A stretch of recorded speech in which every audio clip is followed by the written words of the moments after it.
Welcome to Section 6 of the LSIP Online System Training.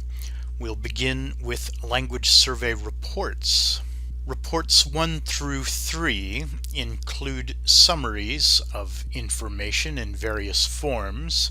Report 5 does not work. Please do not use it. Report 4 is in fact the only one necessary to complete the language survey submission. Click View.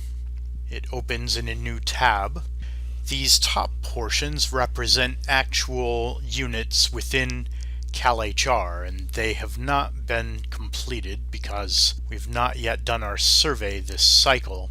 You can see, though, that it includes the department and the reporting group at the top, and then each unit has its own separate box. It gives the total public contact staff by unit at the top of that unit's box, as well as the county in which that unit is located. At the bottom of the reporting area, it has a summary for all the units in the area. I'll move down to the data that is filled out here, the sample reporting group, and within it the sample reporting unit. This shows that we have 7.05 public contact staff listed in the unit. It breaks out by language the number of contacts as well as the number of employees in categories of certified bilingual and not certified bilingual. For contacts, it gives both the number for each category as well as the unit total, and an annualized version that multiplies to estimate the number you would get throughout the year, as well as the percentage, which shows how many of the total contacts in the unit speak the particular languages.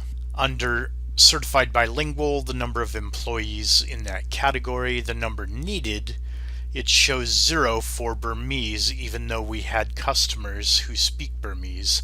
The reason is that it's 0.55% of the total, and you're not required to provide service in any non-English language until the total reaches 4.5%. In English, it does not show any needed because it is assumed that all state employees do speak English.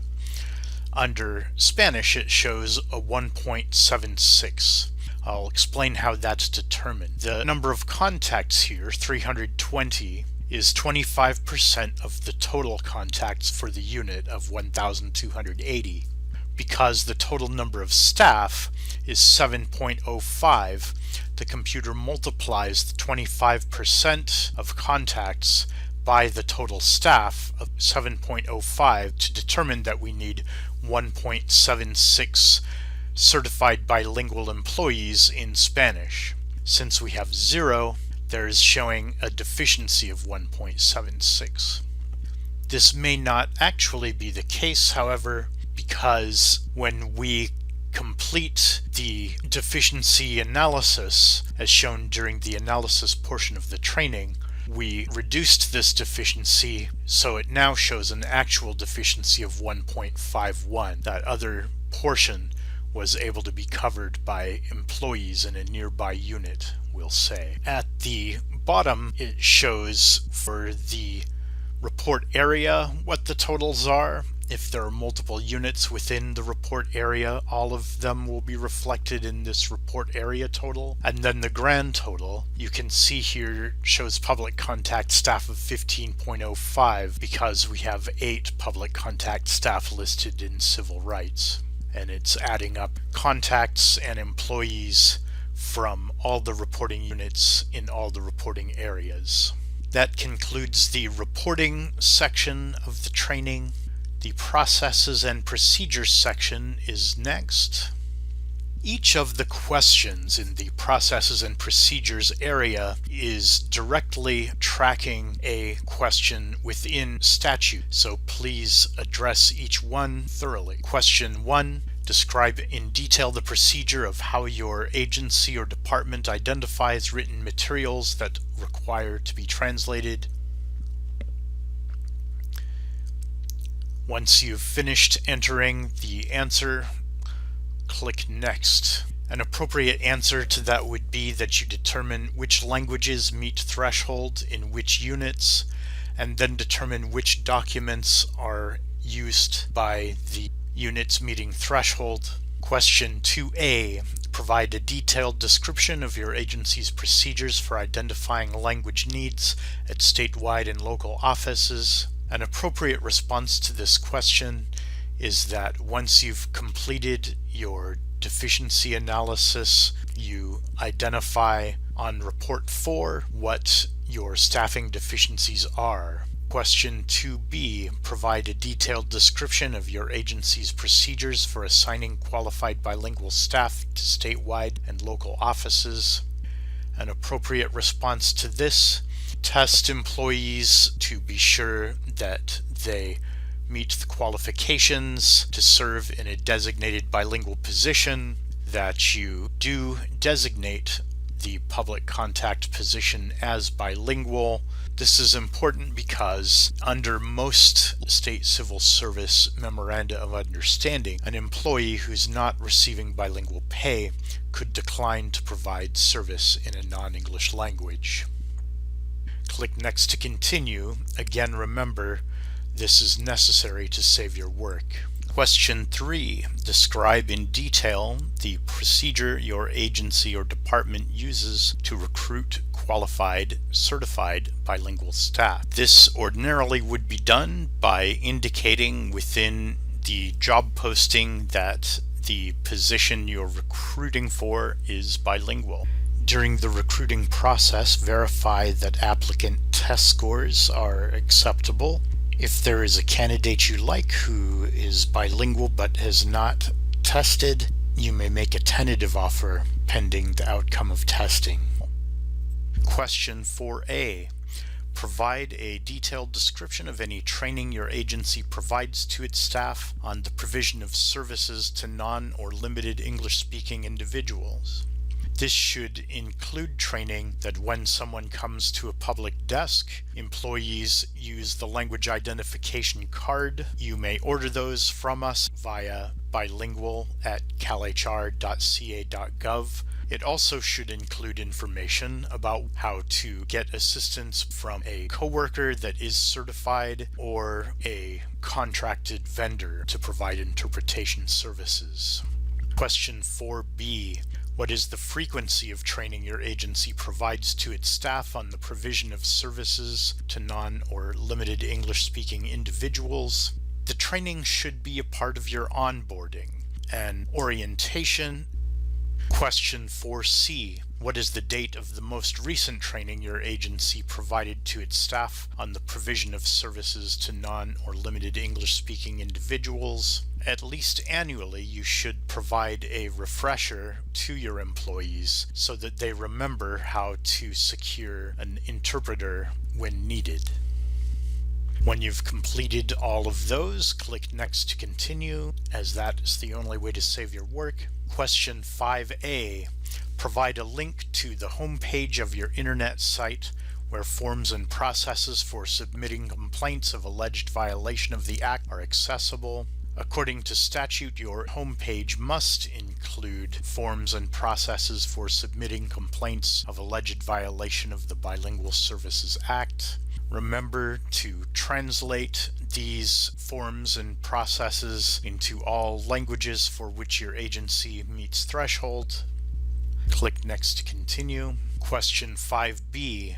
Provide a detailed description of your agency's procedures for accepting and resolving complaints of an alleged violation of the Act. Once you receive a complaint, how is it routed within your agency? Who's responsible for making sure that any legitimate concerns are addressed?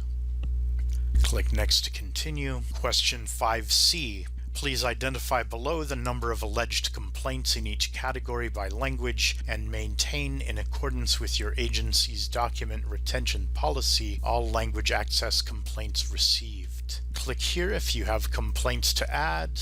It gives instructions step by step. Make a selection from among the choices provided for type of complaint. If the complaint type needed is not available in the drop-down, please use the Add New Complaint Type link to add the new complaint type. Select the language that the complaints are for. Identify the amount of complaints of that language and type. Click Add Complaints to see this appear as a new line item in the complaints section. And if there are more complaints, repeat the steps. As you can see, there are a number of complaint options that state agencies have received in the past. Find the one that aligns most closely with the complaint you're submitting.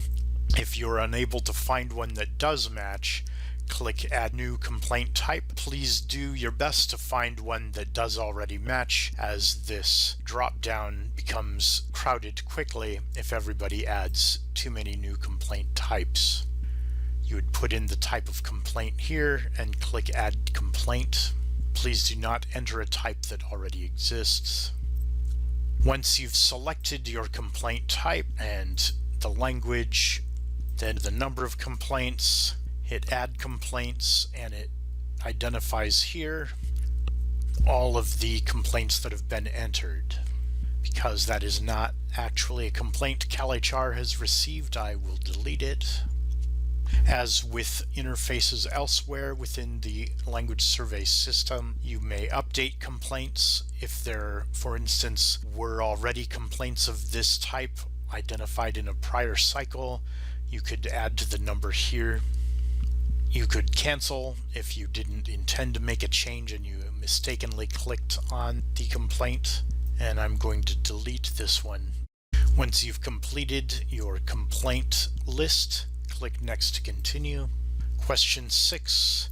Please provide a detailed description of any other resource used by your agency, including but not limited to contract-based interpreter or translation services to meet language needs of the persons served by the agency. Identify the vendor here that you have engaged, or if you make use of community nonprofit resources, or if you make use of a computerized translation service prior to human review, indicate those things here. Click Next once you've completed your submission to save. Question 7. Provide a detailed description of how your agency complies with any other state or federal laws that require the provision of linguistically accessible services to the public. Here are examples of 2 different laws that could be required for you to comply to. Identify here which you are required to comply to and how you go about that. Then click Next to save and continue. Question 8. Identify any best practices your agency or department has established to ensure it provides an equal level of service to your non-English speaking public. This may include translation of written materials that are not required by the Act. Also, any processes you have that are particularly effective are helpful to identify here. We include this information in our report to the legislature. If you as an agency are curious about ways you might improve your provision of language services, there are examples in these past reports you can refer to in order to find out how other agencies have done good work in these various areas. If you're not reporting any best practices, click this box and click Next to save and continue. At the end of the language survey, you have the option to indicate that you've completed some of the information and will return, that you've completed all the responses and would like to print copy for review, or that you've completed all responses and are ready to follow final steps to complete and submit. Once you're ready to complete and submit, click this box and select Next. Step 1, you must click here to record that your agency has participated in this survey. Otherwise, our system will not recognize that you've completed it. Step 2 is to fill out the transmittal form, which must be signed by your director or the designee. Step 3 asks that you display and print the report 4. You could alternately save this as a PDF. You want to have it for your records in case of SPB compliance review, or in case we have any technical problems at CalHR. It's always safe for you to keep a copy of your report. Step 4, save the responses that you submitted. It states that you need to mail in the report. However, we do accept submissions by email. If you have entered all the information, recorded your agency's participation, and you provide the director's transmittal form to us by email, that is all we need to process your information. Again, save a copy for your records in case of any mishap. Once you've completed your submission, click Log Out. Thank you for your kind attention to the LSIP online system training. If you have further questions that were not addressed here or in the PowerPoint, contact us at bilingual@calhr.ca.gov.